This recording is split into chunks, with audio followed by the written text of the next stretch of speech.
Assalamualaikum warahmatullahi wabarakatuh. Di depan saya ada menara dokumen. Jadi ini adalah dokumen yang dikumpulkan untuk apply visa Schengen, visa masuk ke negara Eropa.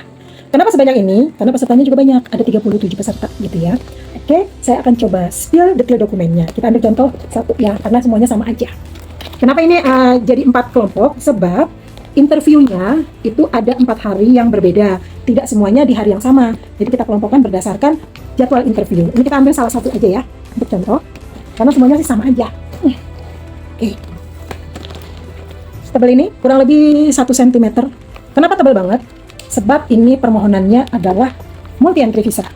Jadi dilampirkan histori perjalanan yang ada di paspor baru maupun paspor lama selama kurang lebih 5 tahun ke belakang gitu ya, pernah kemana aja, itu difotokopi semua. Nah, dokumen yang terpenting untuk mengajukan visa tentu saja adalah paspor. Sudah tahu kan ya kalau ada logo seperti ini namanya e-paspor, electronic passport.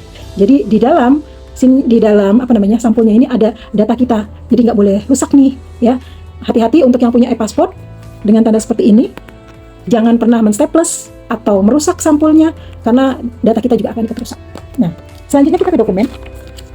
Tentu saja yang perlu diberitahukan adalah bahwa kita telah mendaftar dan mendapatkan nomor registrasi serta tanggal dan waktu. Kita diharapkan datang tepat waktu, kalau bisa sih 30 menit sebelum jadwal interview. Cuma kalau saya biasanya mengusahakan 1 jam sebelum jadwal interview itu sudah hadir di lokasi. Kenapa? Karena kita nggak pernah tahu loh, jangan-jangan nanti kita kurang dokumen ini, dokumen itu, dan lain sebagainya. Lebih baik kita standby in time gitu ya. Nah, selanjutnya untuk membantu, saya buat checklist seperti ini. Jadi dokumen apa aja sih yang ada di sini? Jadi checklistnya dibuat sehingga itu akan membantu pihak admin dalam memverifikasi dokumen kita lebih mudah gitu ya. Selanjutnya tentu saja ada visa application form yang kita dapatkan dari websitenya kedutaan. Kita tinggal download, kemudian isi sesuai dengan kebutuhan kita dan data-data pribadi kita. Itu ada sekitar 7 halaman, cukup tebal ya. Selanjutnya adalah surat permohonan visa dari aplikan seperti ini ya. Setelah itu surat keterangan kerja di mana, sebagai apa, berapa lama, dan kemudian juga ada informasi berapa income-nya gitu ya. Dan ada surat sponsorship ya di sini. Jadi siapa yang mensponsori? Kalau biaya sendiri ya sudah nggak apa-apa, bilang aja biaya sendiri. Dan kalau kita pergi bersama grup, di sini dibuatkan listnya grupnya. Ya, seberapa banyak ya kita buat sesuai dengan jumlah grupnya. Setelah itu data paspor atau daftar pribadi kita seperti ini. Nah, ini ada paspor, ada KTP, kemudian ini adalah histori perjalanannya. Mana aja di sini ada print visanya ya. Ini ada sekitar 20-an halaman loh.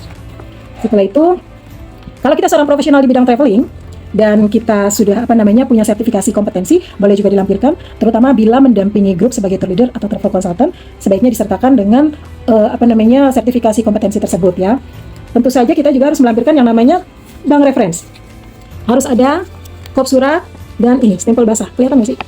Nah, itu stempel basah dan tanda tangan pejabat bank.